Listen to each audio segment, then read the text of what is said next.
All right, so I want to talk about, let me get this straight right here. All right, Sean Terry here, Flip2Freedom.com, and I am live on YouTube. Wanted to talk about my first ever deal, how I discovered wholesaling, and there's always massive barriers when you get your first deal. I can tell you, when you're trying to attempting to get your first wholesale real estate deal, attempting to get your first check, seems like the forces of nature are pushing against you to stop you from getting that deal, and a lot of people quit. Most people quit before they actually get their first deal. And then there's a few that push through the barrier, and they have success and they get that first deal. So how I discovered wholesaling back in 2003. I was 33 years old, had a brand new daughter at the time, and didn't really know much about real estate whatsoever. Never, I had I guess a preconceived notion that you had to have, obviously cash to buy a house, and you had to have credit to buy a house. And I didn't have the education when it came to fixing and flipping houses. So I thought real estate wasn't for me. And it was interesting. My wife gave me a book that talked about how to be a millionaire real estate agent by Gary Keller, I think it was.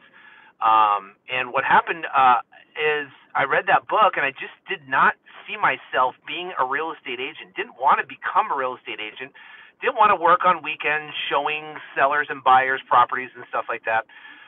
So, but I read that book, but it literally opened my mind to real estate, and it said, okay, could it be a possibility? And it's amazing once you kind of start exploring, things and exploring it, then you go, maybe it's a possibility. Maybe it's something I can do.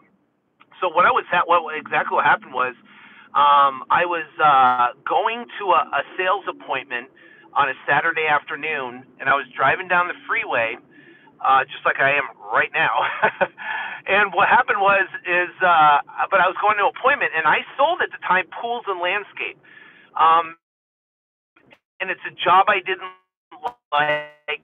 I was 33 years old, and I was the type of person that always wanted to achieve success. I always wanted to become a millionaire, and I always, read books and like how to become a millionaire, and I tried stock trading, and I tried commodities, multi-level marketing where you can recruit all your friends and they can get in and they can get under you and you can make them. And I got to the point where I was 33, have been disappointed so many times from either my lack of pushing through the other side, or the lack of the opportunity where I just could not make it work for me. So I was 33. I was incredibly disappointed and skeptical to the point where, it was very difficult for me to have an open mind looking at any other opportunities. So on this Saturday, I was going to an appointment. I had bought out pools, bid landscaping jobs, and that's how I actually made money.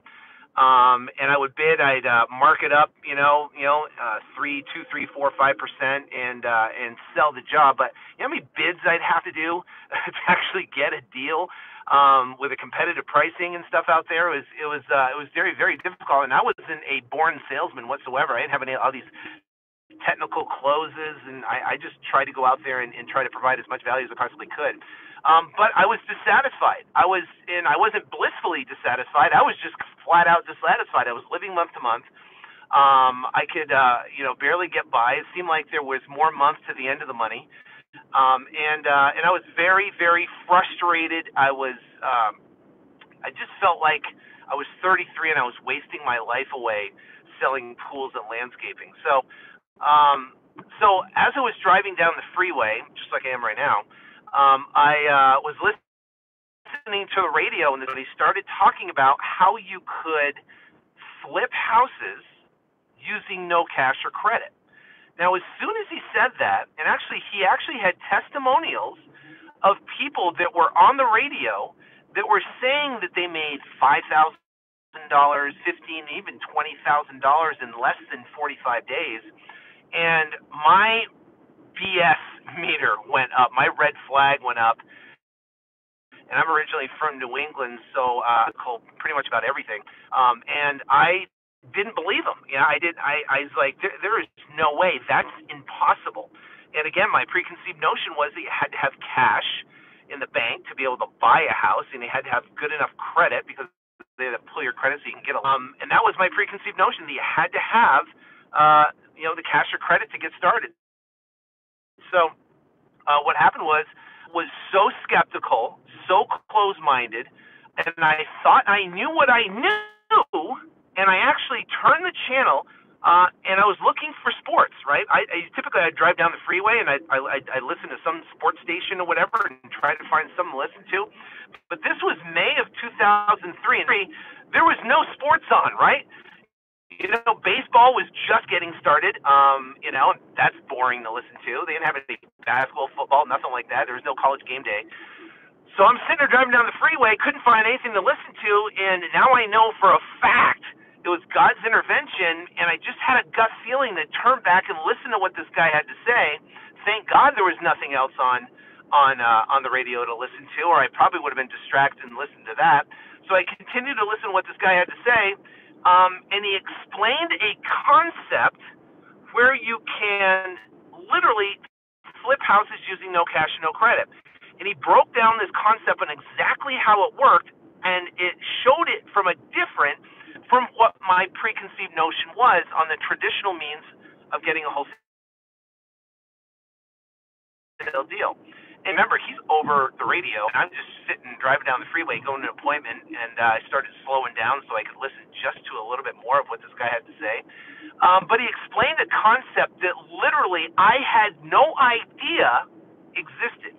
He explained a concept that was brand new to me, although it's been around forever.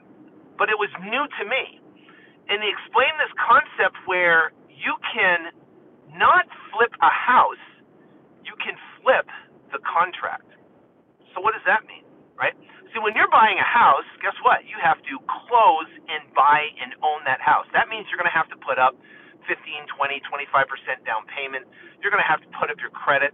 You're going to have to sign a stack of loan docs, right? You're going to have to go through underwriting. You're going to have to pull credit. They're going to have to do everything. They're going to have to literally inspect you, and do background checks on you and make sure that you are who you say you are. And that's, at the time I had a 600 credit score, and I had no cash to my name. So that was out of the game. I couldn't buy a house with cash or credit, right? I was out.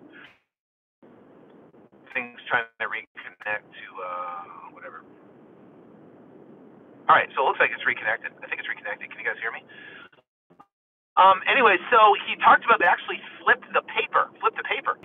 And I didn't really understand what flip the paper was. He goes, listen, all you need to do is get a contract on the property, a signed contract. Listen, the seller can only sell to one person, and once you sign the contract and you sign it correctly, that means you have controlling interest. You have something incredibly important.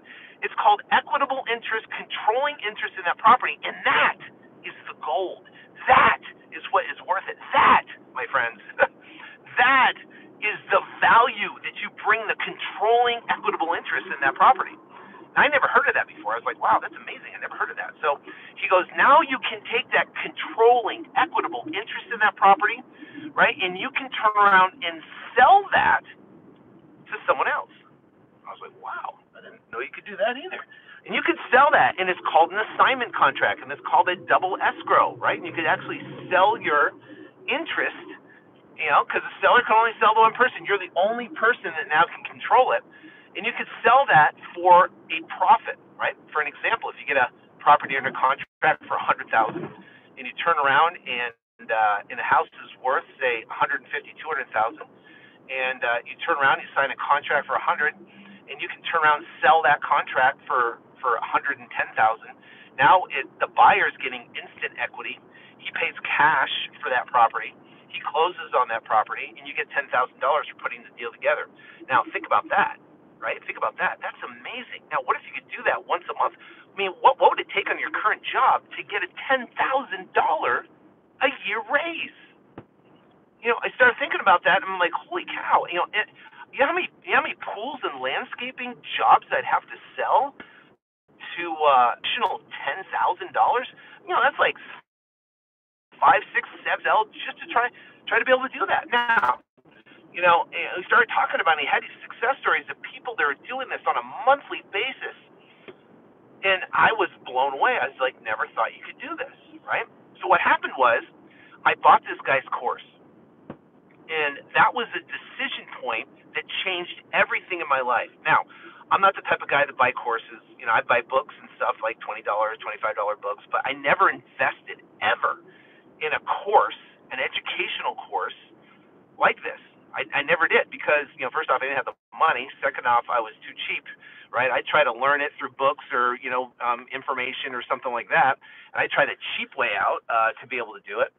But I was so intrigued by what this guy was talking about in this concept he explained, and I needed to know how. So I didn't have any cash at the time or money to be able to do bucks. And he told me that, and basically what I did was I borrowed my wife's first Premier credit card. It was $250 on one of those introductory credit card, First Premier. I had a First Premier credit card. We both got one. 33 years old, mind you. Had a daughter at the time, and literally living month to month, no credit. Credit sucked, and literally put those two together. Called the guy up and said, "Hey, will you take 2 credit cards to get the course?" And he said, "Yes." So I actually made a decision that was completely outside my comfort zone. It was completely outside my did. But I wanted the information so bad because I was like, I really need to know how I can use this concept and how it works. Now, again, I was disappointed. I bought the course, and I got the course. Listen to this. It's 2003. The course was filmed in 1992. 1992. This guy was from Texas, like some town I didn't even heard of in Texas. It wasn't Austin, it wasn't Dallas, it wasn't Houston, believe me. He had these like big bell bottoms on, 1992, right? And at the time it was 2003, and this guy's talking with his southern drawl, and he's talking about. And I love Texas. One of my first loves ever in my entire life was a girl from Texas, and she was amazing. But the bottom line is, I love Texas. Anyways, he had this long southern drawl, and he was talking about how he could flip houses. He had his cowboy boots on and his boot cut jeans on, whatever there, and I was like, this guy filmed in 1992. But the whole concept that he was talking about was to essentially knock on pre-foreclosure doors. So get a list of sellers, or get a list of properties that are in pre-foreclosure, and go knock on their doors. Well, do you have any idea how intimidating that is? I've never knocked on doors in my life. I'm not a sales guy whatsoever. Never really knocked on doors before. So what I did is I got his course. I literally went through every one of the VCR tapes in the course, in the one little booklet that was there. It cost me $500. I got a list of pre-foreclosure. I found it. I don't know how I found it. I just tripped across it. I started asking around the people, and how do I get one of these lists? And I searched and tried to find, and I happened to trip across this guy that had access to the county assessor information, and I got this list of pre-foreclosures.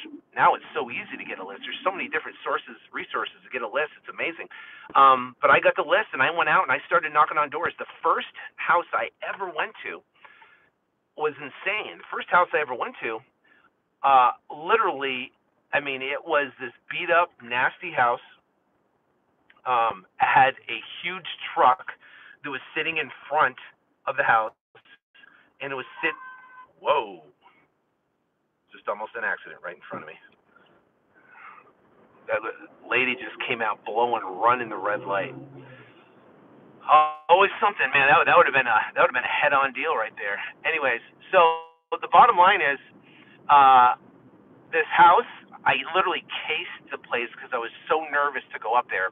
There was this gigantic truck, not parked in the driveway, but it was parked right in the front lawn, but there was no lawn because it was all a bunch of dirt, right, that was parked in there. And I would slowly case the joint. I parked down the street, I said my prayers, I was like, okay, give me strength to go in there and talk to these guys. So I got up, I went up, and I knocked on the door, and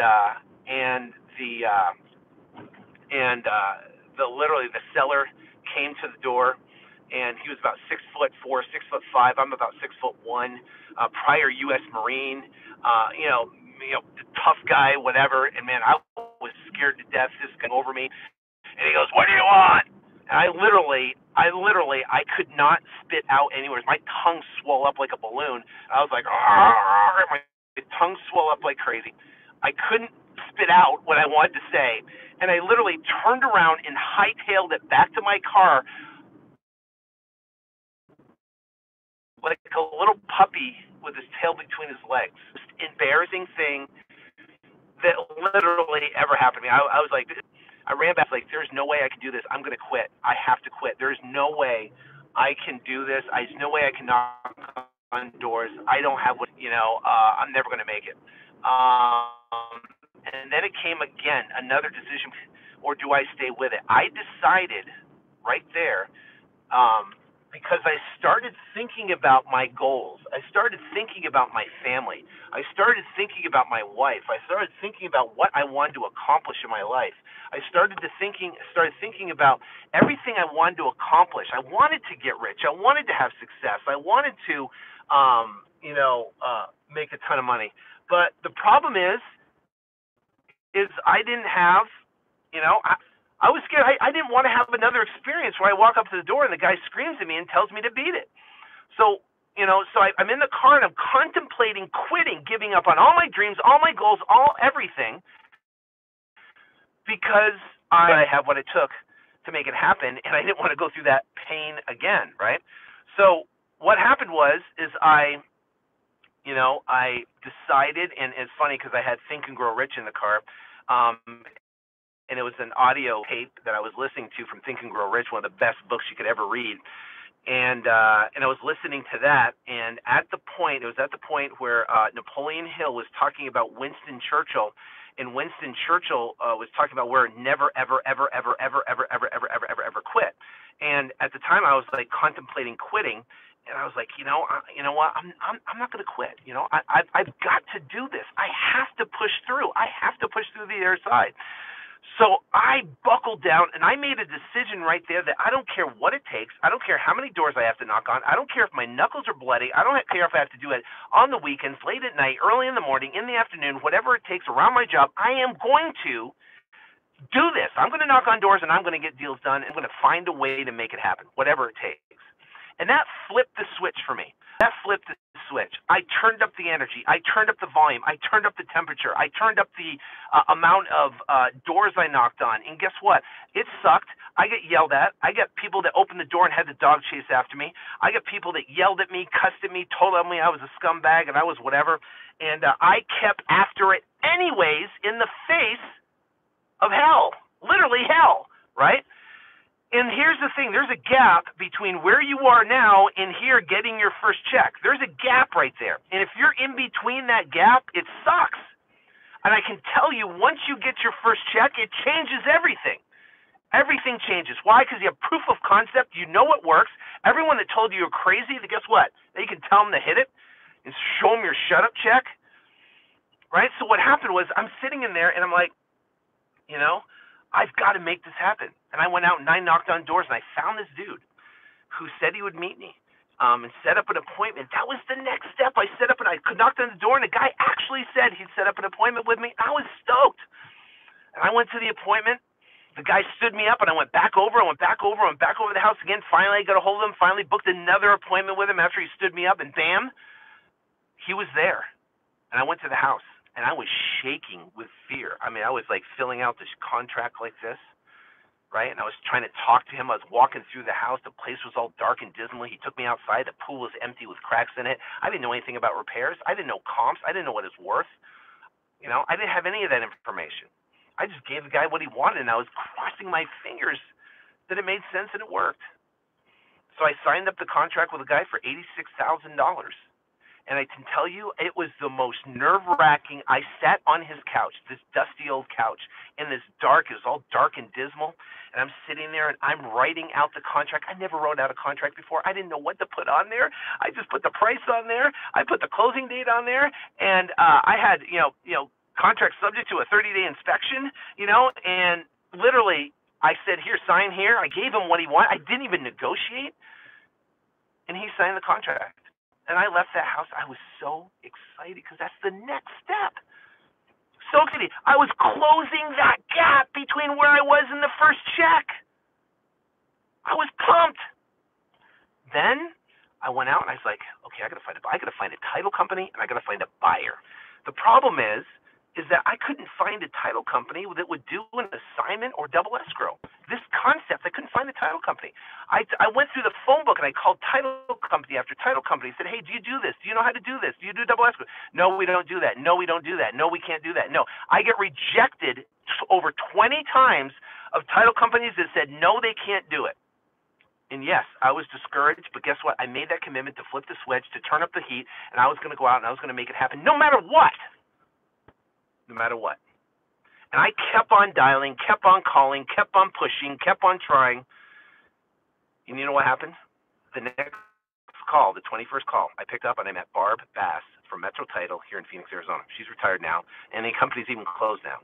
And she's like, oh, yeah, we can do that. Come on down. So I came down with her, and she literally I did hundreds of transactions with her, and she made it so easy. She collected all the money. She did all the paperwork, right, and everything, and then I had to go find a buyer. But I didn't have a buyer's list. I didn't know where to find buyers, so I went to the newspaper, right? I went to the newspaper, and I called all the people that were advertising properties for rent. I figured out if they're investors, they have rental properties. Guess what? Maybe they want more properties. I called up a guy named Chad, got on the phone, I talked to him. I said, dude, I got this deal. It's incredible, da-da-da. Why don't you come over and look at it and tell me what you give me for it? So he came over to the house. He looked at it, and he goes, what do you want?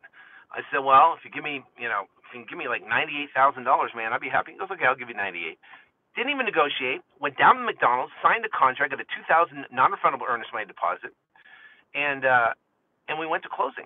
And he brought in the money to close it, got the deal done, closed the transaction.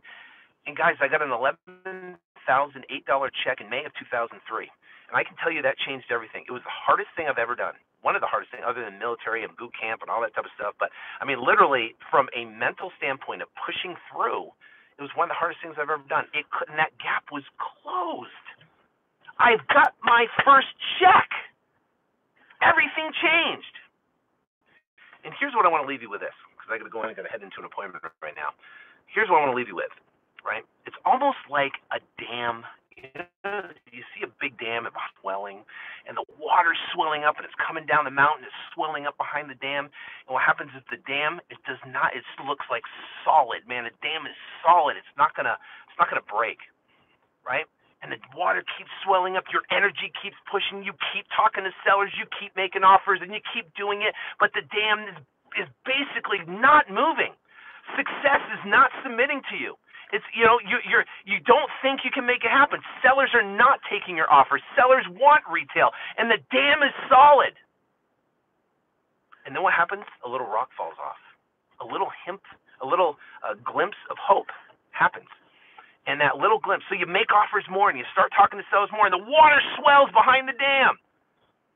And then another little pebble comes off, another little pebble comes off. And what happens is you put more energy, you put more effort, you make more offers, you push harder. Right then is where people break. People break and people quit because they put forth the energy, they put forth the effort, they flip the switch, they turn up the heat, and nothing happens.